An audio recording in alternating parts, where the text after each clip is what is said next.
पूर्व आईपीएस अमिताभ ठाकुर गिरफ्तार। जी हां, बड़ी खबर, लखनऊ पुलिस ने ये गिरफ्तारी की है। अमिताभ के खिलाफ लखनऊ में दरअसल एफआईआर दर्ज हुई है।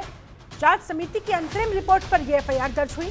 आत्महत्या के लिए उकसाने, आपराधिक साजिश समेत कई धाराओं में उनके खिलाफ केस दर्ज हुआ। सुप्रीम कोर्ट के बाहर रेप पीड़िता के आत्मदाह से जुड़ा हुआ ये पूरा मामला। रेप पीड़िता ने फेसबुक लाइव में अमिताभ ठाकुर पर गंभीर आरोप लगाए थे। फेसबुक लाइव के जरिए उसने अपनी आपत्ति बताई थी। कई गंभीर आरोप अमिताभ ठाकुर पर उसकी तरफ से लगाए गए थे, जिससे जुड़ा हुआ ये पूरा मामला, जिसमें अब गिरफ्तारी हुई है अमिताभ ठाकुर। जी हाँ, पूर्व आईपीएस है अमिताभ ठाकुर, जिन्हें गिरफ्तार कर लिया गया। ये बड़ी खबर, लखनऊ में उनकी गिरफ्तारी हुई। लखनऊ पुलिस ने ये गिरफ्तारी की। उनके खिलाफ लखनऊ में एफआईआर दर्ज हुई थी, जिसके आधार पर पुलिस ने इस कार्रवाई को अंजाम दिया है। आशीष कुमार सिंह हमारे साथ संवाददाता और ज्यादा जानकारी के साथ जुड़े हुए हैं, उनका रुख करते हैं। आशीष, गिरफ्तारी हो चुकी है अमिताभ ठाकुर की, क्या कुछ कहा जा रहा है? फिलहाल किस तरह की स्थिति? दुष्कर्म पीड़िता ने आत्महत्या किया था, उस मामले में इसमें पूर्व आईपीएस अमिताभ ठाकुर का नाम लिया था, उसके बाद इसकी गिरफ्तारी हुई है।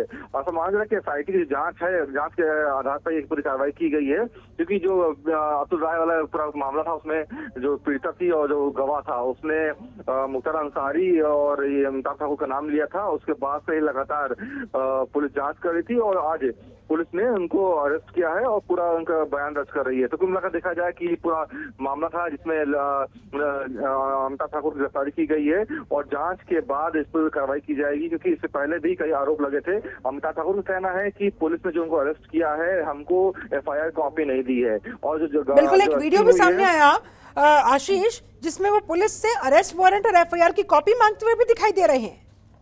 जी बिल्कुल, जिस तरह से इनकी जब अरेस्टिंग हुई थी, उस समय इनकी पत्नी नूतन ठाकुर ने एक वीडियो बनाया जिसमें इनको गिरफ्तार किया जाता है। पुलिस बाकायदा रिक्वेस्ट कर रही है कि आप हमारे साथ चलिए। अमिताभ ठाकुर जिद कर रहे हैं कि मैं इस गाड़ी में नहीं जाऊंगा और साथ साथ एफआईआर कॉपी मांग रहे हैं। लेकिन कहीं ना कहीं जिस तरह से ये पूरी घटना घटी थी, उसमें ये साफ हो गया था कि अमिताभ ठाकुर का नाम आने के बाद एसआईटी जांच की थी। जांच के बाद जब अमिताभ ठाकुर का मामला, अमिताभ ठाकुर का नाम पुख्ता हो गया, उसके बाद ही अरेस्टिंग हुई। तो कहीं ना कहीं ये होना तय था। लेकिन जिस तरह से अमिताभ ठाकुर और नूतन ठाकुर दबाव बना रहे हैं पुलिस पे और सोशल मीडिया का सहारा ले रहे हैं, अब देखना है कि पुलिस इस पर क्या कार्रवाई करती है, क्या पुलिस के पास पुख्ता सबूत हैं या नहीं है।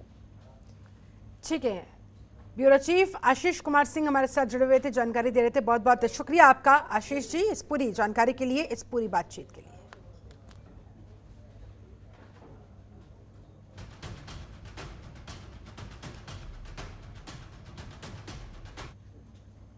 वहीं मध्य प्रदेश बीजेपी संगठन की बड़ी बैठक की बात करते हैं। प्रदेश बीजेपी कार्यालय में ये बैठक चल रही है।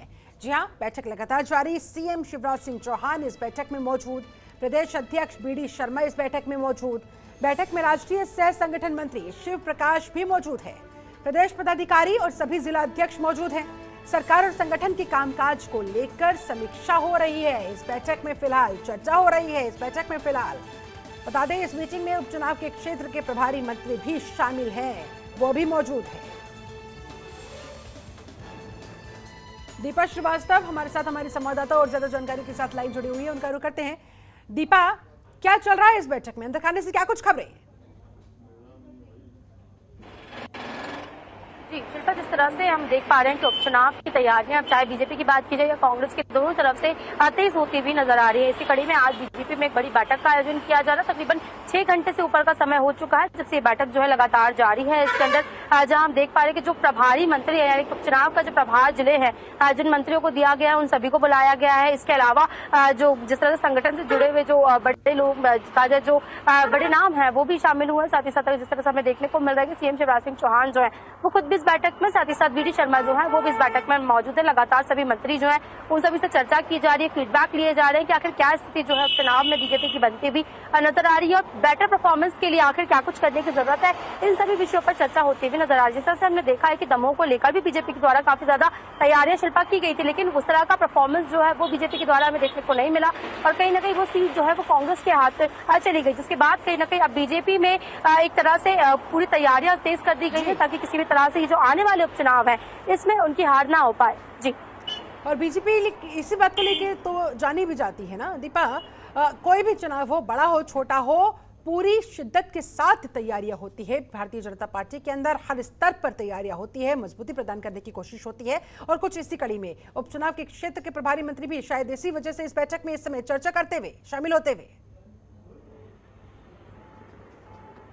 जी, निश्चित तौर पर शिल्पा ये बात कही जा सकती है कि कहीं ना कहीं बीजेपी इसके लिए जानी जाती है कि वो पहले से ही तैयारियां करना पसंद करती है। चाहे जिस तरह से अभी हम देख रहे हैं कि 2023 में मध्य प्रदेश में चुनाव होने हैं, लेकिन तैयारियां अभी से ही तेज कहीं ना कहीं कर दी गई हैं।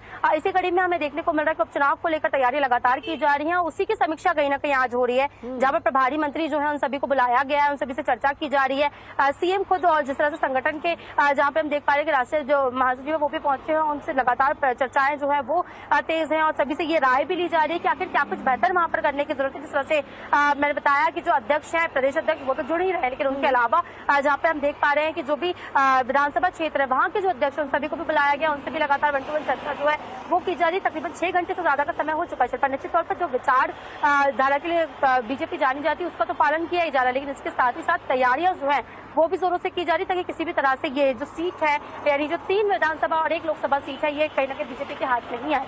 इसी के साथ शिल्पा, लेकिन एक देखने वाली बात ये भी है कि कहीं ना कहीं जो विधानसभा सीटों की मैं बात करती हूँ, ये कहीं ना कहीं कांग्रेस की है, तो निश्चित तौर पर बीजेपी को कमर कसने की जरूरत है, क्योंकि कांग्रेस के ही वो सीटें हैं और यदि तैयारियां नहीं की जाएंगी तो वो कहीं ना कहीं फिर से वो सीटें बीजेपी के हाथ से निकल सकती हैं। जी, और इसी बात का ख्याल सबसे ज्यादा इस समय भारतीय जनता पार्टी को संभवतः है। चलिए दीपा, आप हमारे साथ बने रहे, आगे भी हम आपसे बातचीत जारी रखेंगे।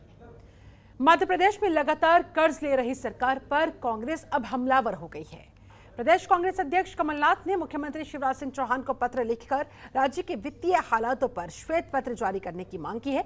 कमलनाथ ने इस पत्र में लिखा कि मार्च 2021 के हालात में राज्य सरकार पर 2,53,000 करोड़ से भी ज्यादा का कर्जा हो चुका है, जबकि प्रदेश का सालाना बजट 2,41,000 करोड़ रुपए का है। कमलनाथ ने पत्र में लिखा कि बीते 1.5 साल में सरकार ने 32 बार कर्ज लिया है और कर्ज की राशि 49,800 करोड़ रुपए से ज्यादा की है। प्रदेश सरकार अब तक लिए गए कर्ज के मात्र ब्याज भुगतान में 1 साल में लगभग 16,500 करोड़ रुपए भी खर्च कर चुकी है। बीते 15 सालों में प्रदेश सरकार लगातार कर्जा लेती हुई अब प्रदेश के हर एक नागरिक पर औसतन 30,000 का कर्जा हो गया है। उन्होंने प्रदेश में विकास की योजनाओं के ठप होने और सड़कों के हाल बेहाल होने का भी आरोप सरकार पर लगा दिया। कमलनाथ का कहना है कि प्रदेश की जनता को बताना चाहिए कि राज्य का वित्तीय प्रबंधन कैसा है।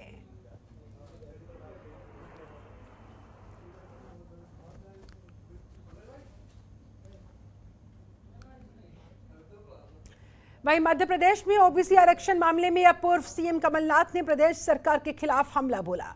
कमलनाथ ने ट्वीट करते हुए कहा, हमारी सरकार ने ओबीसी वर्ग के उत्थान के लिए प्रदेश में आरक्षण को 14% से बढ़ाकर 27% किया था। इसे लेकर न्यायालय में कुछ याचिकाएं लगी थी, उन पर ही अंतरिम आदेश दिया गया था, बाकी जगह इस पर कोई रोक नहीं थी। कमलनाथ ने सरकार से मांग की है कि इस मामले में सरकार संशोधित आदेश जारी करे। आगे उन्होंने कहा, एक गलत अभिमत के आधार पर सभी विभागों में नियुक्तियों को रोककर उस पर रोक लगाकर सरकार पिछड़े वर्ग को उनके हक से वंचित करने का काम कर रही है। सरकार को ऐसे में चाहिए कि अंतरिम आदेश से संबंधित विभागों को छोड़कर सरकारी नौकरियों और शैक्षणिक संस्थानों में बढ़े हुए आरक्षण का लाभ दिया जा सकता है। कमलनाथ ने यह भी कहा कि मैं शिवराज सरकार से मांग करता हूं कि इस अभिमत के बाद गुमराह करने और झूठ बोलने की राजनीति छोड़कर तत्काल संशोधित आदेश जारी करते हुए सरकारी नियुक्तियों और शैक्षणिक संस्थानों में बढ़े हुए आरक्षण का लाभ पिछड़े वर्ग को अविलंब दिया जाना चाहिए, बिना किसी देरी के दिया जाना चाहिए।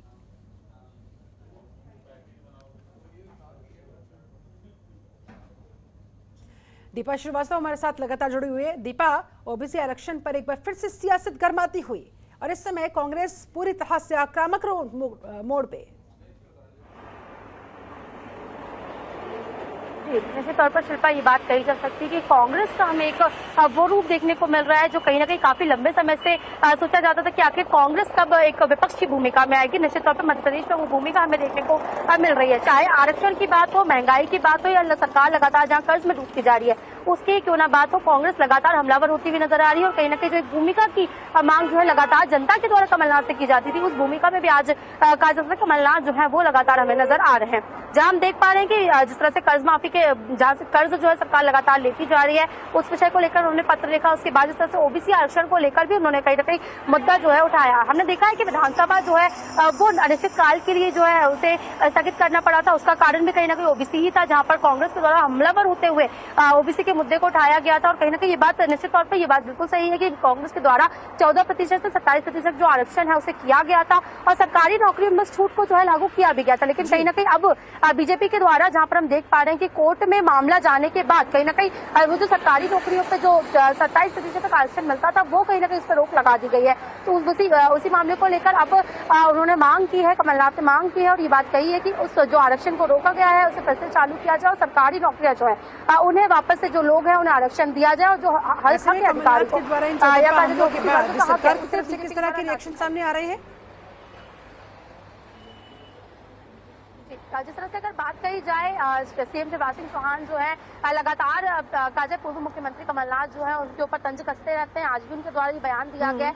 उन्होंने कहा है कमलनाथ को कि जिस तरह से लगातार वो ट्वीट करते हैं, मैं उनसे मांग करता हूं कि वो ट्विटर के से नीचे उतरकर जमीनी स्तर पर आए और जमीन की हकीकत जो है वो देखें। मैं जमीन से जुड़ा हुआ व्यक्ति हूँ, जमीन पे काम करता हूँ। हालांकि अब हमें वो भी देखने को मिल रहा है कि कमलनाथ लगातार जमीनी स्तर पर भी काम करते हुए नजर आ रहे हैं और चाहे कार्यकर्ताओं की बात की जाए या जनता के बीच बात की जाए, दोनों जगहों पर जाते हैं और निश्चित तौर पर अपना काम जो है विपक्ष का जो एक भूमिका होती है उसे निभाते हुए नजर आ रहे हैं। हालांकि निश्चित तौर पर ये बात सही है कि आरक्षण को लेकर लगातार पक्ष विपक्ष जो है एक दूसरे पे हमलावर होते हुए नजर आ रहे हैं शिल्पा, लेकिन अब वो वक्त है जब दोनों को ही इस और ध्यान देने की जरूरत है कि किस तरह से प्रदेश में जो आरक्षण है उसे लागू कराया जा सके। ठीक है दीपा, आप हमारे साथ बनी रहे, आगे भी आपसे बातचीत जारी रखेंगे।